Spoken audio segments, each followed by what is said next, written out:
We still waiting for board members, Aaron?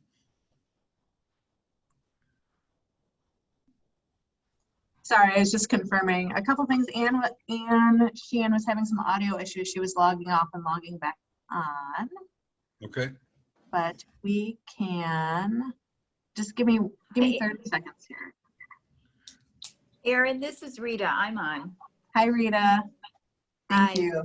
Give us just 30 seconds here.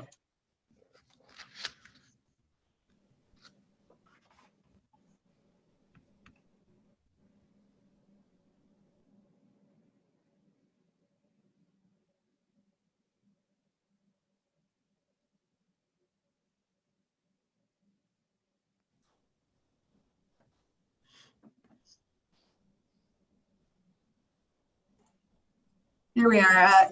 Chairman, I think we are ready to get started. Okay, I'll call this meeting to order of the Chicago Metropolitan Agency for Planning. As required by law, as permitted by the Governor's Disaster Declaration, January 8, 2021, the determination has been made that an in-person meeting is not practical or prudent for this board. To ensure the transparent and open meeting as possible, the meeting material were posted 1 week in advance, and the recording of the meeting will be provided and linked to our website, and all votes will be taken by roll call. I again remind everybody, if you're going to speak, *6 to or on your computer to click on mute. And with that, Aaron, please call the roll. Great, thank you. Mayor Bennett? Present. Rita Athos? Present. Frank Beal? President Brawley? Present. Commissioner Cox? Mayor Darch? Present. Jim Healy? Mayor Noak? Present. President Reinbold? Present. Mayor Rodering? Here. Kevin Schofield? Here. Deputy Mayor Sheehan? Get her on in just another minute or so. Matt Walsh? Present. Diane Williams? Present. Leanne Redden? Present. And Dr. Mohammadian. Present. Okay, we have a quorum. And This is Anne Sheehan. I just wanted to record my presence. Sorry, I was having some AV problems. Thank you, Anne. before you the minutes of the January 13th meeting, I'll entertain a motion to approve the minutes. So moved, Athos. Second, Second, Reinbold. Moved and seconded. Any questions? Aaron, please call the roll again. Great. Mayor Bennett, Aye. Rita Athos, Yes. Frank Beal, President Brawley, Aye. Commissioner Cox, Mayor Darch, Aye. Jim Healy, Mayor Noak,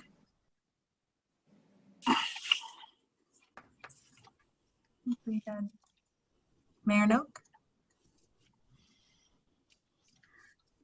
President Reinbold, Aye. Mayor Rodering, Aye. Carolyn Schofield, Yes. Deputy Mayor Sheehan, yes. Matt Walsh, Yes. and Diane Williams. Yes. The motion carries. First item on the agenda is the Executive Director's Report. Aaron?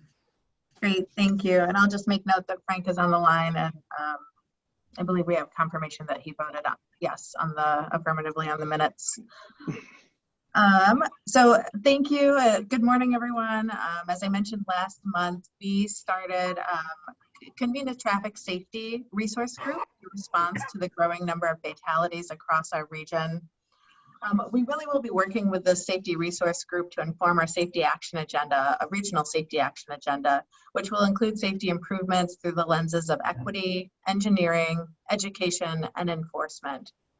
The first safety resource group was held a few weeks ago with stakeholders from across the region. And I think that they are, I was heartened to hear that they're committed to working with us on identifying opportunities for our CMAP and our region to take a leadership role in the safety space, and really making sure that our transportation partners and local governments are supported in working together to reduce traffic fatalities. We believe that by bringing key players in the industry together for this renewed regional focus, we have an opportunity to realign funding and reduce barriers to achieving our regional safety goals. So I'll just note again, as I think I often note when we're talking about traffic crashes, is that if this were an easy problem to solve, we really wouldn't be talking about it here. And we also know that we aren't going to be able to solve every crash, but knowing that we might be able to save some lives makes it worth our time and investment.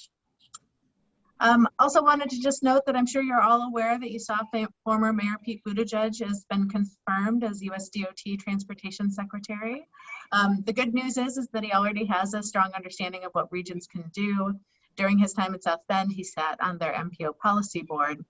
And so the National Association of Regional Councils has been working to set up an audience with the Secretary to discuss transportation priorities. I'll keep you posted on these conversations.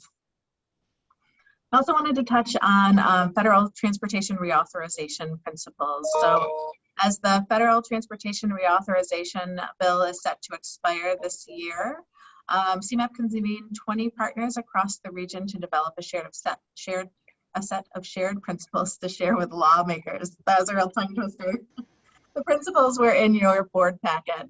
CMAP and our partners are calling on Congress to address the growing gap in how transportation systems are funded, to increase public support for public transit systems, and to provide assistance in tackling emissions from the transportation sector. These principles also underscore needed investments for multimodal infrastructure, as well as a commitment to incorporating equity to how federal transportation funding is programmed. Similarly, CMAP and our partners have been concerned about the increase in fatalities of our roadway, and working collaboratively to support infrastructure investments that improve safety, especially for pedestrians and cyclists, is a priority that we would like to see USDOT and its partner agencies invest resources in as well. So many of these principles aren't new, but they're things that we've noted and highlighted that have become more apparent throughout this pandemic. So we look forward to working with our partners and our policymakers on these issues in the coming months as Congress considers the next federal surface transportation reauthorization. And I know that our team too, you'll see later on the agenda, our state and federal agendas, and we'll, once those are approved, we will use those to start holding meetings with our Illinois delegation and with our state General Assembly representatives here. Also wanted to touch on the fact that CMAP recently did a quick analysis of the new population estimates that were released from the Census Bureau.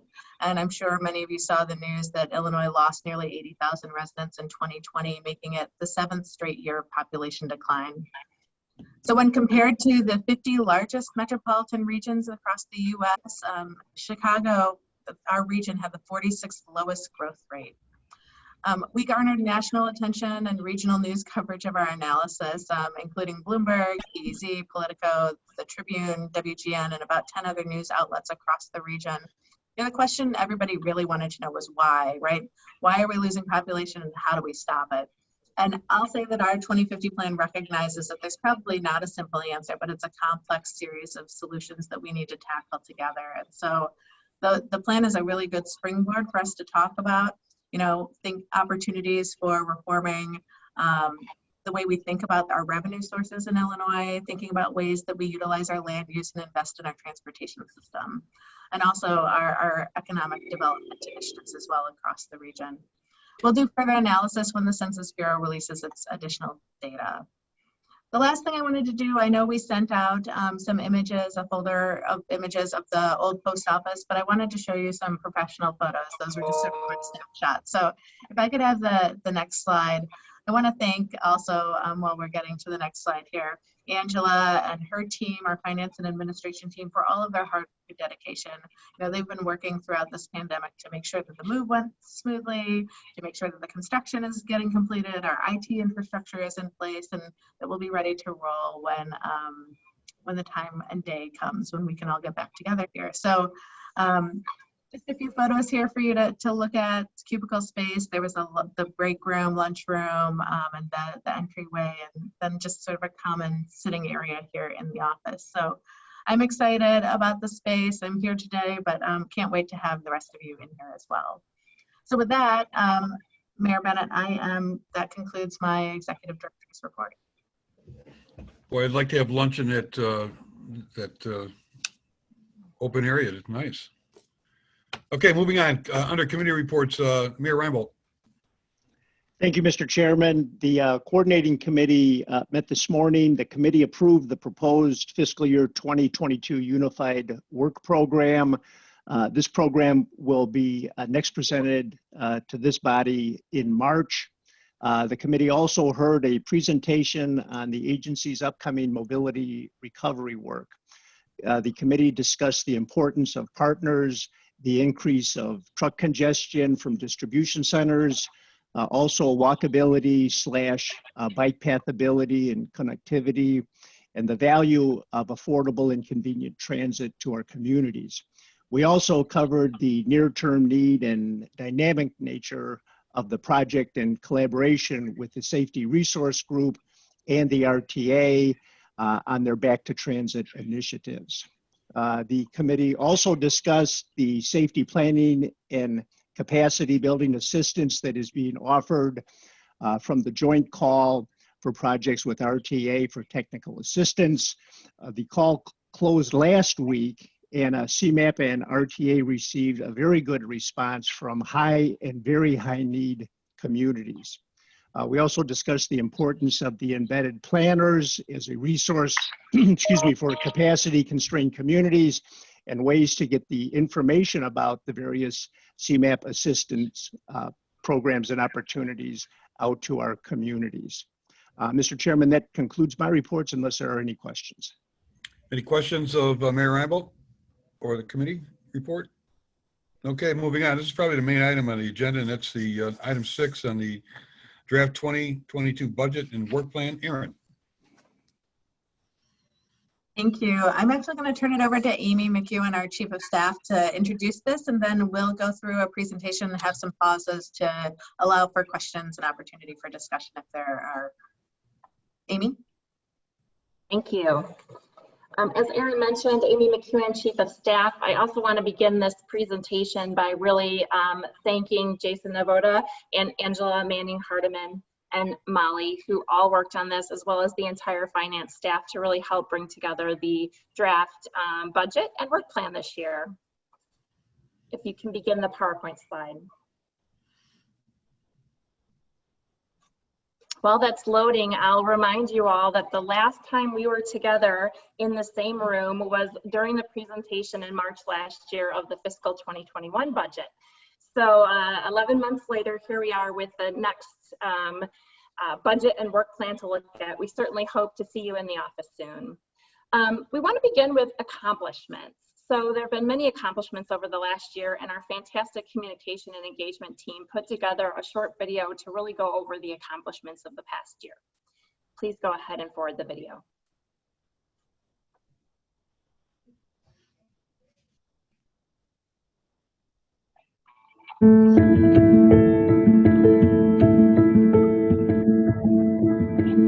The pandemic created new challenges and exposed deep-seated issues already identified in the region's long-range plan, Onto 2050. CMAP responded by providing critical data and analysis showing the pandemic's effect on transportation, municipal revenues, and the inequities facing essential workers. After a 3-year process to reform how we distribute federal transportation dollars, the region now has a dedicated fund for projects that advance regional goals and are evaluated through a performance-based selection process that includes an equity lens for the first time. The selected projects will be transformational for the region and would not have been possible if not for the reform we all worked together to achieve. Working with Cook County, we applied our new process by adapting our evaluation tool to help equitably distribute millions of dollars in CARES Act funding to communities most in need. We took our public engagement virtual, launching a webinar series called CMAP Talks, and transforming FLIP, our summer program for high school students, to a virtual experience, reaching more students than ever before.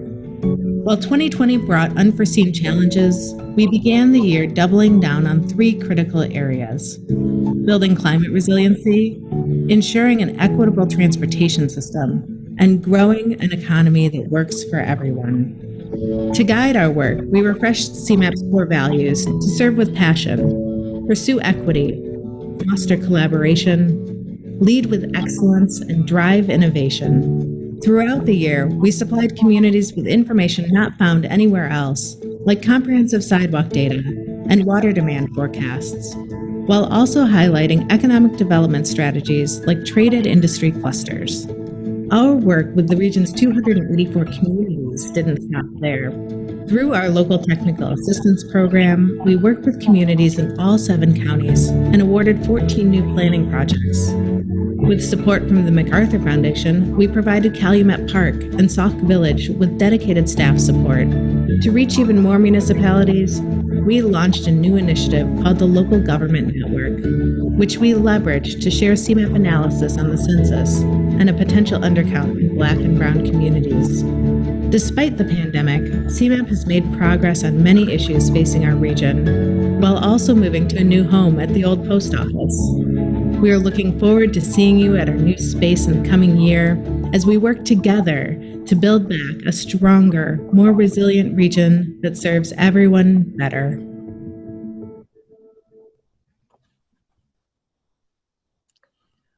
Well, I think the PowerPoint is catching up with Erin's voice, but that's what this year has been like. You have to learn every day how to keep the voice and the PowerPoint together. So while that's concluding, I'll continue with the presentation on the budget and work plan. Hopefully the video showed some of the important work CMAP was able to continue to complete in 2020 and really focus on the items that we talked about last year in the work plan and budget for 2021 and the progress that has been made. So if you are able to advance the next slide, go ahead. If not, we're going to improvise. So upon arriving at CMAP, our executive director, Erin Alleman's first priority was to work with the CMAP team to establish core values. At the time, we didn't know how important that would be for 2020, but it certainly has been with such a unique year. And so I want to talk a little bit about how we're using our core values to impact our work here at CMAP and to provide an even better product to the citizens that we serve. Serving with passion is something CMAP is extremely awesome at. When you come to CMAP, you meet our team and they are a very passionate team. So that's something I think that comes a little bit easy to CMAP, but pursue equity is one that I think many communities, many companies are really trying to understand. How do we pursue equity and apply it to all of the different platforms of work that CMAP has? And that is something that we'll be working on in 2022 to kind of develop an equity framework that helps staff apply the concepts of equity across those different platforms of work. Fostering collaboration is really about our agencies working together, talking with one another, sharing the best practices, and making sure that information is getting out to all of those we work with. Leading with excellence, the focus here is we believe in the power of data and the story that it tells. And so CMAP is looking at data across the region and sharing it with our partners so that we can have more informed decisions across many pieces of our work and the work that you perform in communities. And finally, drive innovation. You know, we only find the next method or next best method by trying them out and really seeing if they work and working with all of you. So constantly looking for new solutions to long-standing challenges is something that we want to strive to do, while at the same time calculating the risks and daring to try. So on to the next slide. Media coverage is something we're very excited about. The 2050 plan is not something that people talk about at their dining room table, but we certainly want to get our messages out to the communities across the region. And so let's look at how much coverage we've had over this last year. We've had 90 articles, that's about 13 a month. The vast majority of our coverage has been in regional, local, and trade publications.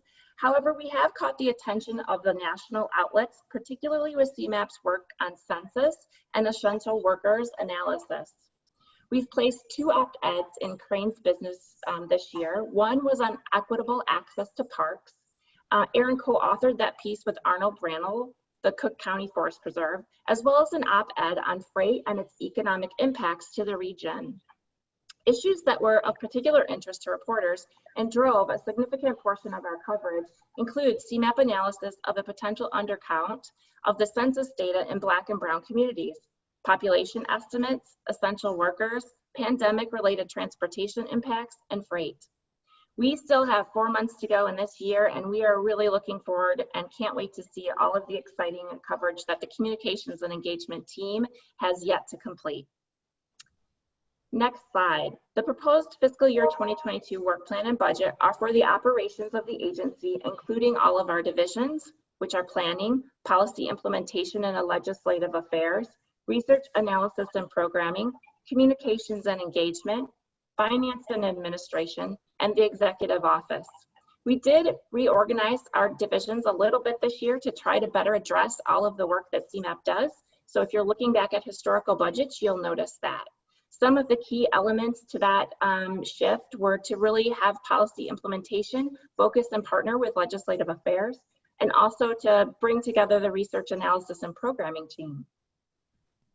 Next slide, please. So in the work plan, you will also see that there are areas of focus. We do this because many of our projects cross multiple divisions, and this helps us track our work and show you the progress that we're accomplishing. The main areas of work for CMAP are planning resources, policy development, research and innovation, transportation programming, and leadership development.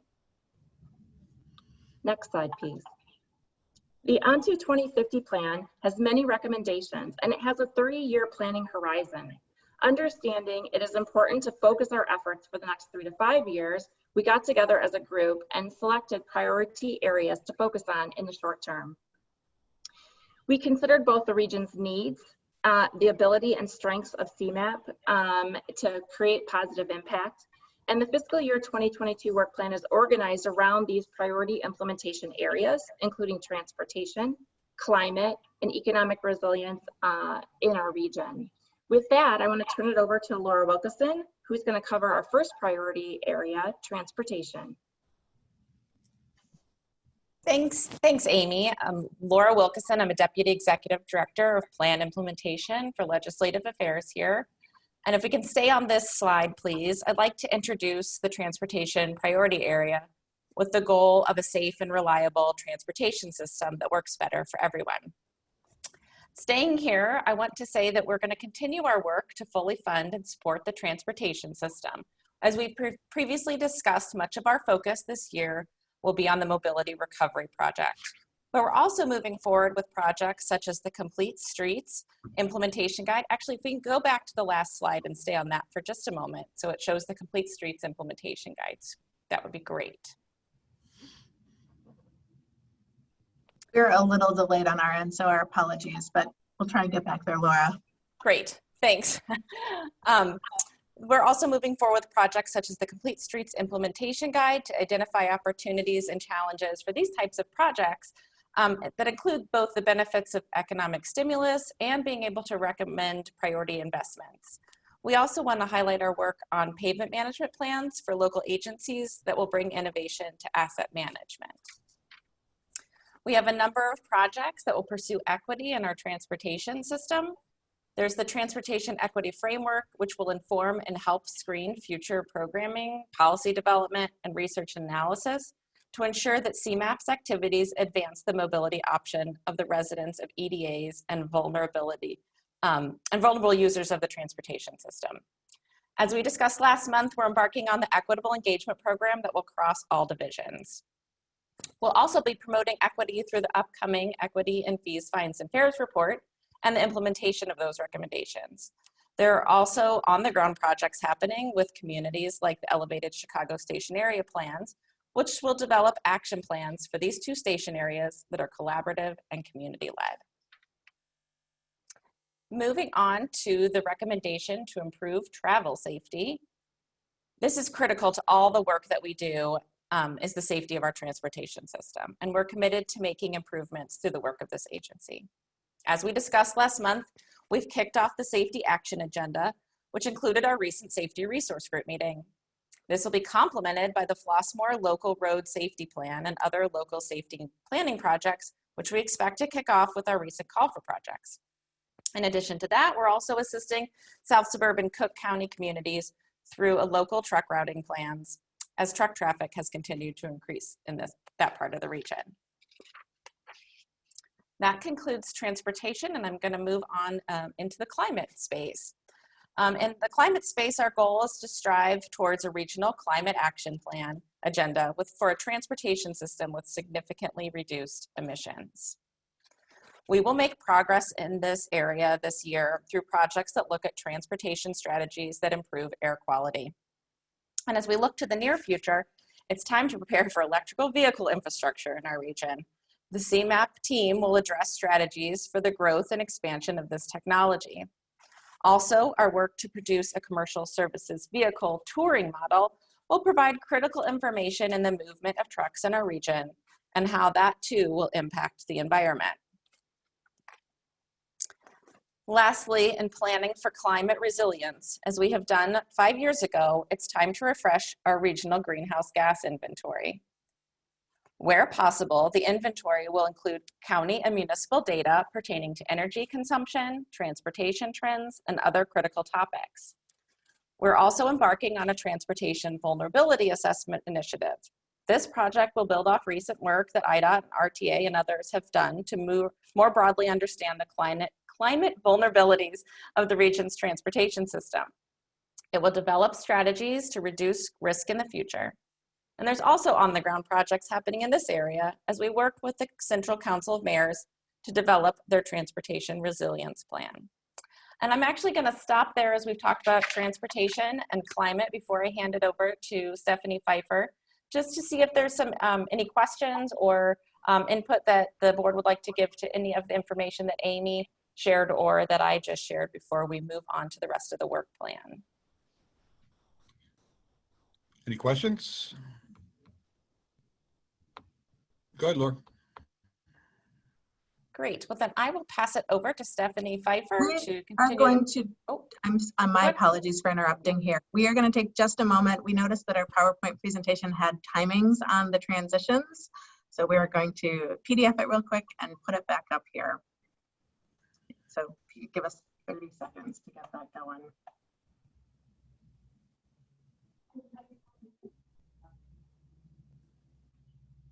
While we're waiting for the PowerPoint, Erin, one of the things I should mention is that you will see the work plan and budget in 2 presentations.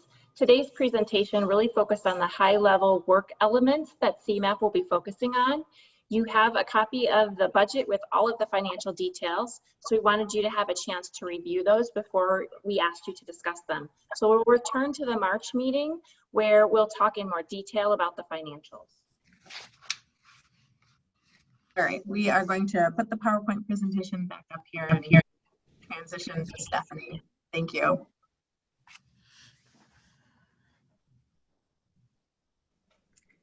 Great, thank you.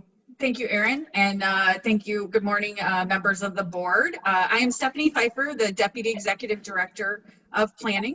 The next priority area we're going to talk about is regional economic competitiveness. A shared vision for the strengthening of our regional economy and thriving through reduced racial and economic inequity. Next slide, please. So first, we're going to start with pursuing regional economic development. If our economic development efforts remain siloed, we limit the region's broad economic growth. And so in this coming year, CMAP will support the Regional Economic Recovery Task Force. This task force includes representatives, officials, and experts from each of the 7 counties and the city of Chicago, and it will guide our region's efforts in the COVID recovery. We will also be updating our socioeconomic forecast, including useful data for economic developers such as employment data, population, and demographics information. However, successful regional concepts are those implemented at a local level. So the next program puts plans into action by leveraging funding from the MacArthur Foundation to provide embedded staff resources to high-need communities and to implement local plans. And this kicks off this year. Next slide. So the next area is reform incentives for economic development. Strategic local approaches to incentives and land use decisions impact the region's competitiveness both globally and nationally. And this last year, CMAP produced a local development incentives guide. And in the coming year, CMAP will work with local communities to implement the strategies and recommendations from that guide. Additionally, CMAP will also work with the Metropolitan Mayor's Caucus to create Homes for a Changing Region plans. These plans develop housing needs assessments. They are funded by the Illinois Housing Development Authority. And these can be real tools for communities to be able to make strategic data-driven decisions about both their land uses and their incentives. Next slide. And finally, developing tax policies that strengthen communities and the region. And funding is so key for local governments to be able to contribute to the region's success. And so in the coming year, we are going to be addressing the distribution and management of the STP Shared Fund, looking for potential enhancements in programming dollars. We're also going to looking to increase access to sufficient, consistent, and reliable funding for local governments. We will be evaluating the state revenue shared program with the local governments and making recommendations. Additionally, CMAP will be implementing a new grant readiness program called Resource Opportunity and Impact, or ROI. This program leverages MacArthur funding again to build the capacity of high-need communities in securing and managing grants. Next slide. So in addition to the priority areas you just heard about, 2022 brings an update to the On2 2050 plan. As the region's designated MPO, CMAP is responsible for the development and maintenance of the long-range plan for the region. On2 2050 was adopted by the board in October of 2018. And this year four, we need to do an update. So the update is built on the continued work that the agency does, including modeling, data collection, forecasting, and also incorporates the regionally significant project updates. So that's a look at some of the other work plan items we'll be doing this year. And I'd like to stop again now to see if there's any questions about the economic development focus area or the On2 2050 plan update. I have a question, Jerry. Sure, go ahead. I wondered if, and actually this was promoted by the next topic we're going to get to on the state legislative agenda, but on the tax policy issues and the economic development plan there, I wonder if there was any thought to an analysis or review of the implications of being home rule versus non-home rule. I think that would be a great thing to get on our list. Also, the implications of allowing economic incentive agreements. I know we've touched on that before, but that might be another important aspect. And then in terms of the state shared revenue, I think I brought this up last time, but I hope that will include an analysis of sales tax revenue in light of the new internet sales tax, which again is starting to be collected this year in 2021. So by the end of the year, we'll have 3/4 of a year's worth of data and what that is actually doing to that revenue source. So I don't know if those will be included, but I think that those will be really important. And I'll hold my comment on the legislative agenda till we get there. But that was my question or comment. Thank you. Great. And Laura, I don't know if you wanted to respond to President Darch, but those are great points, and I'm sure we will take all that into consideration. Home rule versus non-home rule has been on the agenda for 40 years that I've been around. And Mayor, I agree. It's getting more and more serious, considering, again, we can get it to the topic at the next on the next item, but with the way the state budget is now, we're getting really concerned about the impact that's going to have on LDGF, certainly on non-home rule communities. Chairman, if I might, real quick. Sure, go ahead.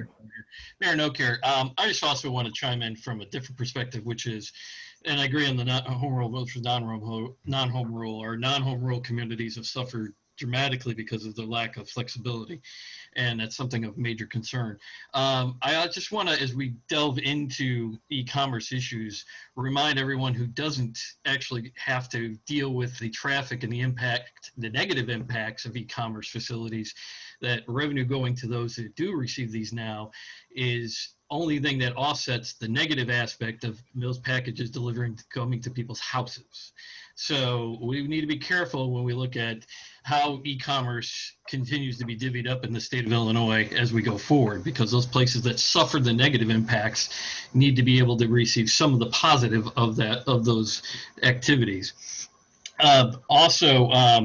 I just want to caution that as we continue on economic development, that we not infringe on the ability of individual communities to do what they need to do for their communities. While you caution Silo also helps out those communities that may have not prospered before due to the fact of unfair competitive advantages of other communities in the past. So we don't want to stifle innovativeness and progress just because we want to make sure that we're taking a regional approach. We just got to find that healthy balance. Absolutely, that's a great point. Mm-hmm. Other questions? Okay, go ahead. All right, and then I will turn it over to Angela Manning-Hardeman to talk about our core operations. Thank you, Stephanie. Hello, I'm Angela Manning-Hardeman, Deputy Executive Director of Finance and Administration for CMAP. For fiscal year 22, this will be a busy year for the agency as we focus our efforts on projects not only with the focus areas mentioned above, but on core operation projects that will advance our continuous improvement efforts to innovate, achieve greater efficiencies, cultivate a diverse and inclusive workplace, and most importantly, provide transparency in our work. One of our core values is to drive innovation, and in fiscal year 22, the agency will implement a new enterprise resource planning system that will streamline and automate manual HR and finance functions, design a system that meets our complex grant management structure, and provide robust reporting for our financial and decision-making needs. Prior to implementing the new ERP, the agency will implement efficiencies and the state-of-the-art technology in payroll, time card, and benefits management through the implementation of a third-party provider that will integrate with the new ERP once implemented.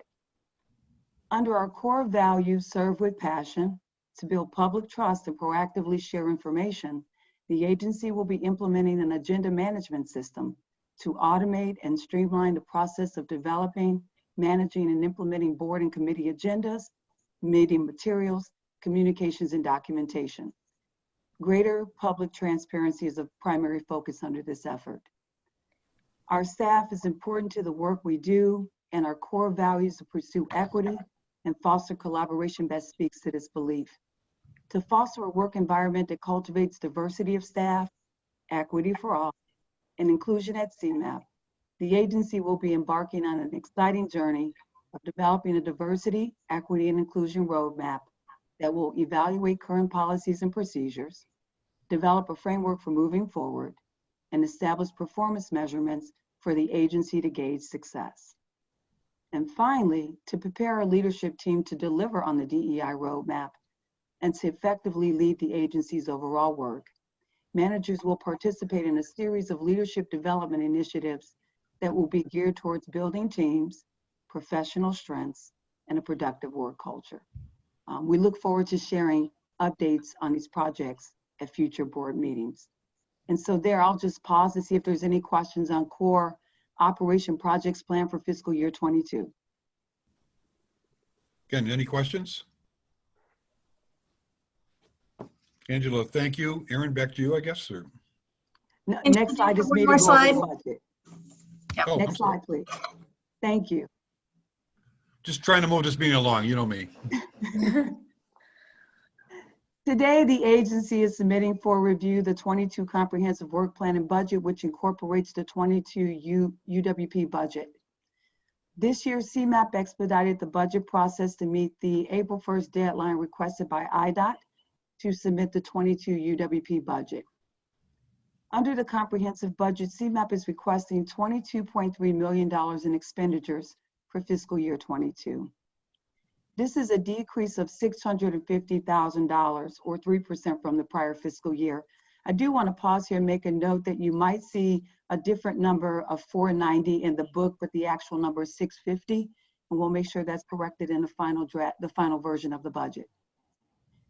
Increases are noted in the areas of personnel, occupancy, and commodity expenses, and decreased expenses are noted in the area of contractual services. Expenses in our operating and capital outlay were relatively flat in 22, so there was no change as compared to the prior fiscal year. The largest increase in personal expenses of $713,000 is primarily driven by approved changes in the 21 work plan and budget to reallocate $970,000 in personnel costs to contractual expenses to hire experts to focus on assisting partners in developing new strategies for regional transportation post-COVID-19. This increase reflects reinstatement of that funding to personnel costs to hire staff to complete the work outlined in the 22 work plan. Increases in occupancy expenses were related to increases in rents, real estate taxes, and operating costs as outlined in CMAP's lease with the old post office. And expenses under the category of commodities are related, $165,000 are related to data required to conduct research and analysis for the On Through 2050 plan update. The largest decrease that you'll note in our budget is $1.5 million under contractual services. Several large projects will be completed this fiscal year or in early 22. In addition, call for projects funded by IDOT's SPR grants and the UWP competitive program will not be conducted for fiscal year 22, which further reduced the available contractual dollars. Included in the 22 budget is $18.7 million of federal funding from the UWP program.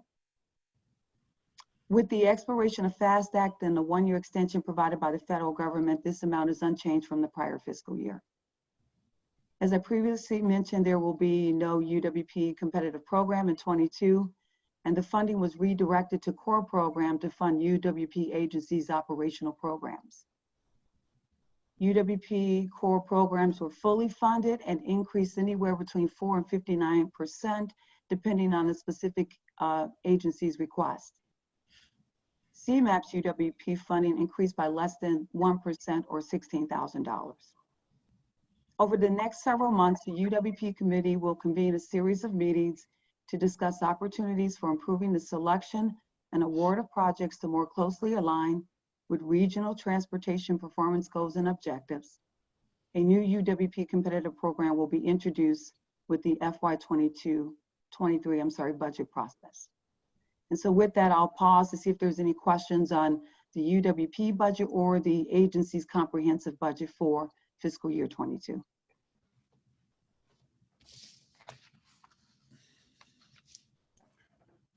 Again, this is just a draft version and we'll do a deeper dive for the March board meeting. Okay, next slide.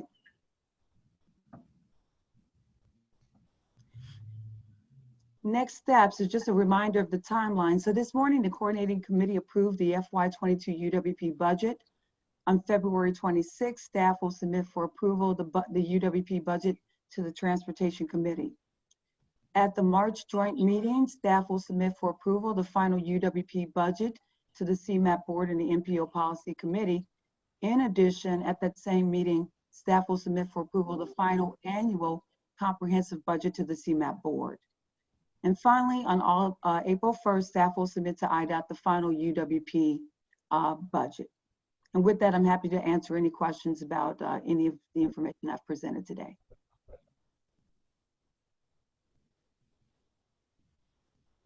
Thanks, Angela.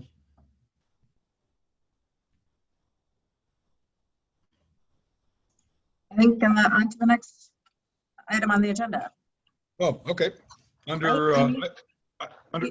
Oh, I'm sorry. Go ahead. No, I was going to say, that's it, right? Amy, did you have any closing remarks? No, we're good. Okay. All right. Next item is on the state and federal legislative agendas. Gordon? Yeah, sorry for the random background I had.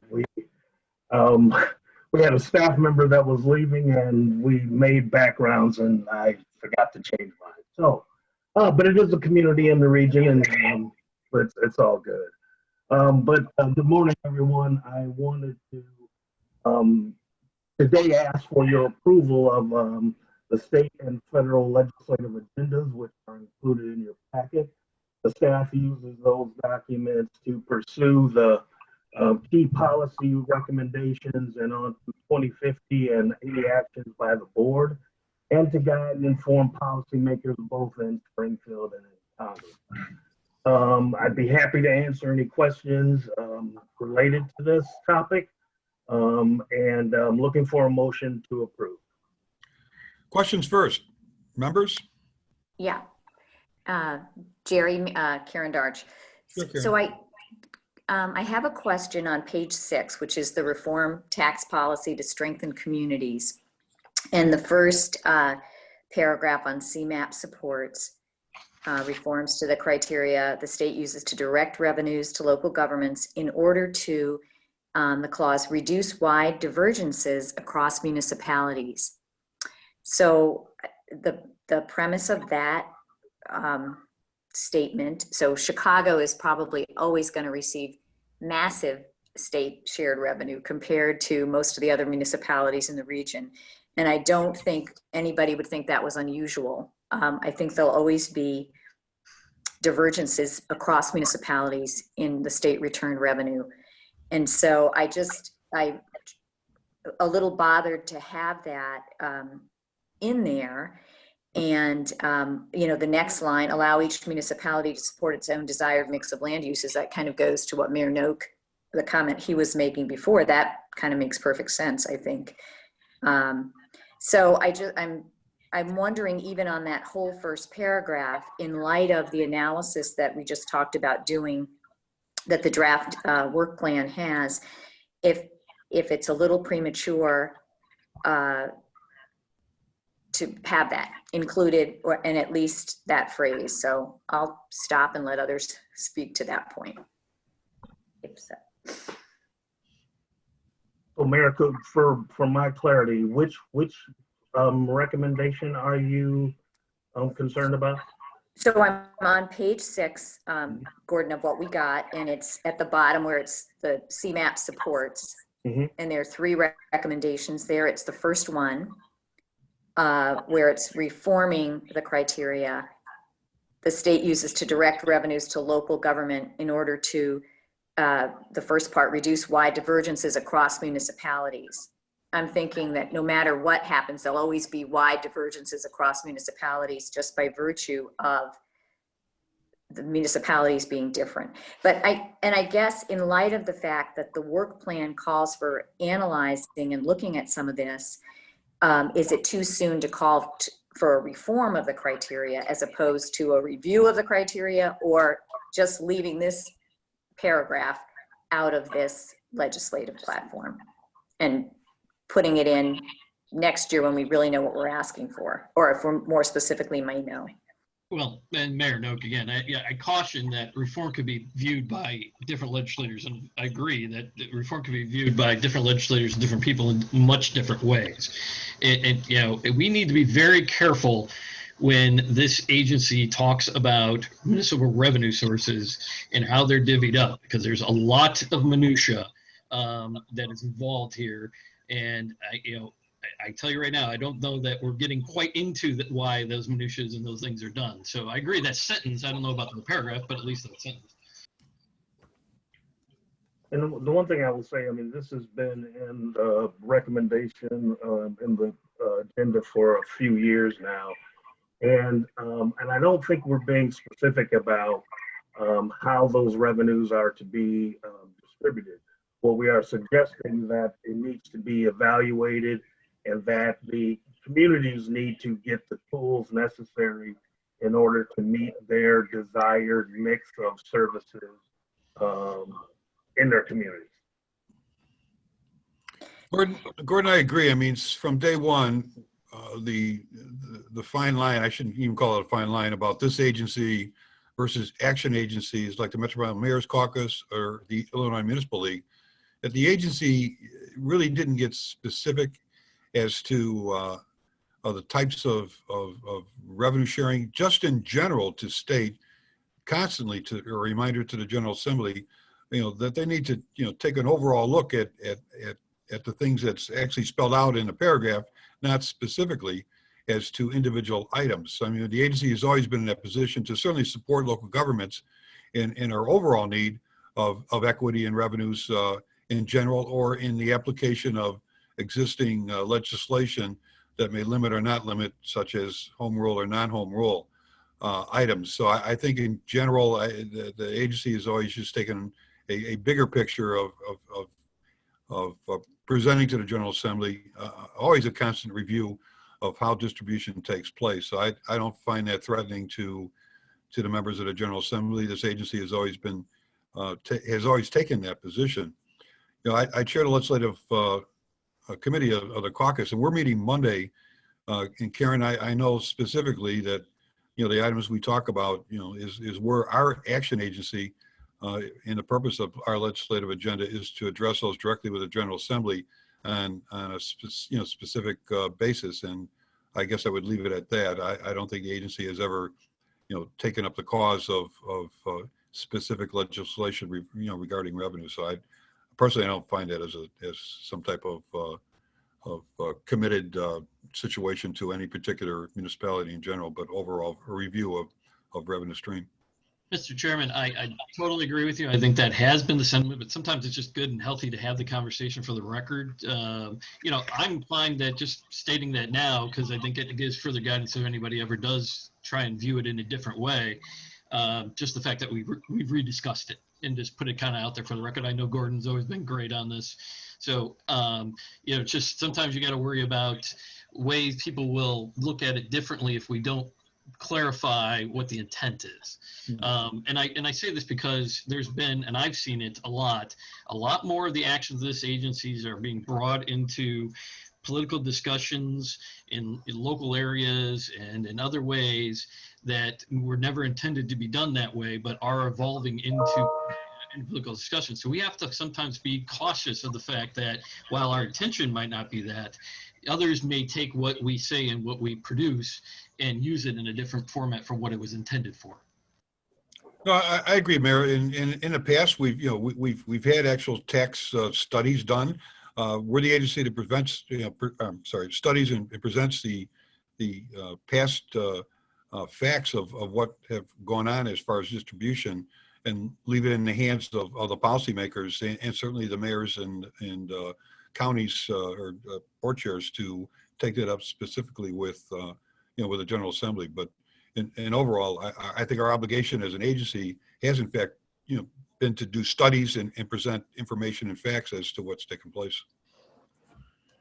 If I may, Mayor Bennett, one of the things that I wanted to just chime in here too is, as we looked at what we were going to accomplish for the work plan, was that, we really want to look at some of these impacts of e-commerce, about the new legislation for the sales tax generation. We want to be able to look at the divergences and incentives given across the region. And we feel like this idea of studying the divergences across the region is something that we can use as a neutral body to then give to legislators to be able to make more informed decisions here. So I think that's our perspective as to what this recommendation means for us. Agreed. This is Diane. I really agree with Aaron.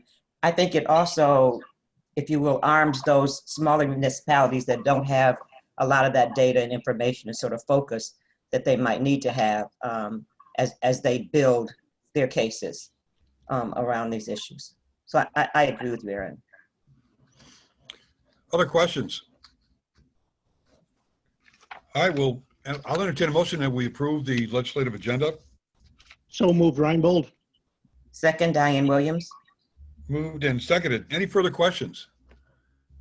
Aaron, you want to read the roll call, please? Yes. Mayor Bennett? Aye. Rita Athos? Aye. Frank Beal? Aye. President Brawley?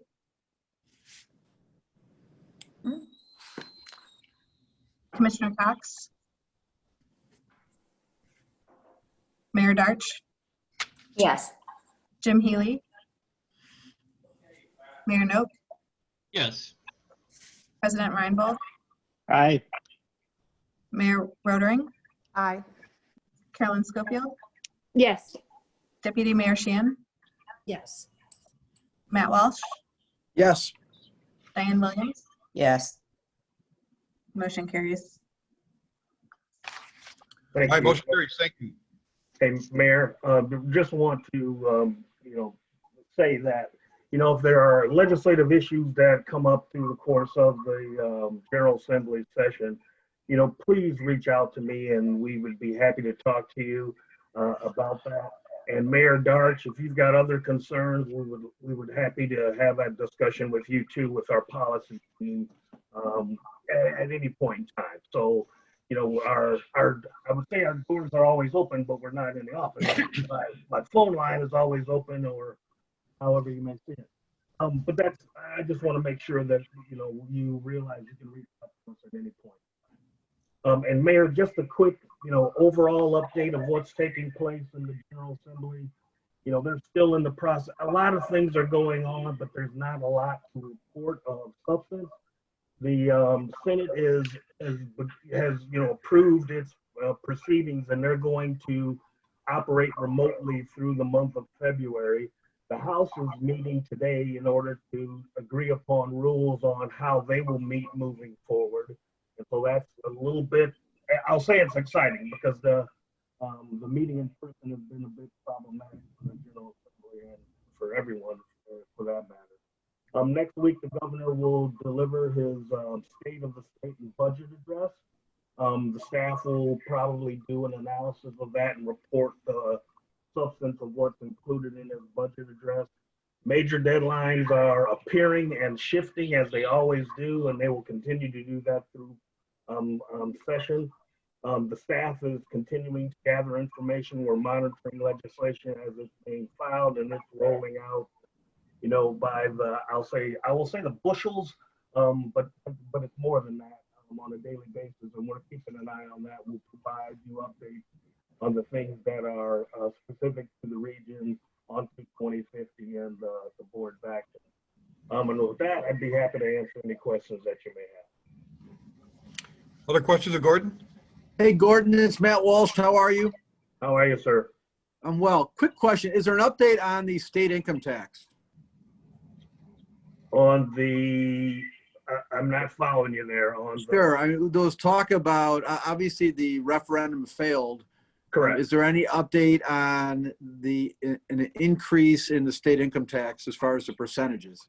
So at this point in time, Matt, the governor has indicated that he is not going to be seeking a tax increase. However, this is early in session. This is, pre his budget address. The General Assembly could dictate something totally different. And so at this point in time, I don't see the governor proposing that. But, like I said, there's a budget hole of some $3 billion at a minimum.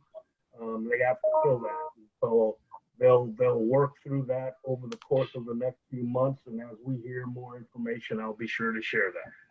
Thank you, Gordon. I think what they said, Gordon, too, is he talked about closing some corporate loopholes. Correct. That were going to total somewhere around $900 million or something like that. But I didn't see much else. Right. On there, yeah. So there's some belt tightening. There's some, they're removing some. There's some fund transfers that he's proposing, cuts at agency budgets, and we'll keep an eye on that. And once it gets filed in legislation, we'll be able to better report what he's anticipating doing. Great. That concludes my report. Thank you. Thank you, Gordon. Thank you. Under other business? Mr. Chairman, before we go off the federal and state, if I might, just as a quick update, and it kind of ties into some of those concerns on the state budget. The House committee that is designing the formula for distribution of federal aid to state and local governments has put out their first draft. Under that draft, right now, Illinois would receive $7.5 billion in direct aid. and local governments total would receive a combined almost 5.7 billion combined, all local jurisdictions under the current formula. Yeah, I've seen some numbers on that, and it breaks down even more to. Oh yeah, it breaks it down all the way down to individual, but I mean, getting broad strokes. So right, again, to larger communities like 50,000 or above, and other items. So I hope at some point in time that we'll get a finer detail of what's happening there. Yeah, I believe under the current draft, the city of Chicago, for instance, would get a direct allocation of 1.8 billion. Mm-hmm. It's significant, along with the state too. So I'm sure the governor's probably counting on that to offset some of the budget deficit this year too. But that's wishing and hoping. Right? Yeah, we'll see. All right, meeting's open to the public. Aaron, any comments? We haven't received any in advance, but I see Garland. Yeah, Aaron, thanks. I just want you to know that every time when I try to wait at the bus stop area, all that snow has not either shoveled or salted down. And like one time I was waiting at the bus stop area in Park Ridge by Dempster and Potter Road. They didn't even shovel or salted down the sidewalk when I'm waiting at the bus stop area, and I had to wait in the streets, and that almost caused me to get either hit when the car's either going straight down Dempster or making a right turn on Potter. And I just want y'all to make sure to tell the jurisdiction about the sidewalks when people are waiting at the bus stops area, because sometimes they just feel like since the snow's piling up, they just feel like they're ignoring it. So I just want y'all to know, make sure in all of the Chicagoland area, if people are waiting at the bus stop area and then they have to go in the streets, get in the bus area, they need to shovel the sidewalks and salt it down, because this is a serious one, because another disaster could happen, and then God forbids, there will be some lawsuits coming. So just want y'all to be well aware of that and be extremely well prepared for this. Thanks, Garland, too. And I think that sort of ties into our safety resource group, because pedestrian safety is going to be one of the key areas that we're looking at. Bicycle and pedestrians are also being impacted by crashes at a higher rate across our region. And snow always isn't here, but it certainly can be a contributing factor. So thanks for highlighting that. Any other public comments? Okay, we will again meet in March. The executive committee will meet right after this. Remember, get off this and get on to go to a meeting for us to conduct our executive committee agenda. So with that in mind, I'll entertain a motion. Everybody stay warm and safe. I'll entertain a motion to adjourn. Mayor Noak, motion. Second, Darch. Moved and seconded. The chair will call us by voice. All those in favor will signify by a vote of aye. Aye. Thank you. Motion carried and meeting adjourned. We'll see you next month. Thank you. Have a good day. Thanks. Goodbye. Bye. Have a good one. Bye. Bye.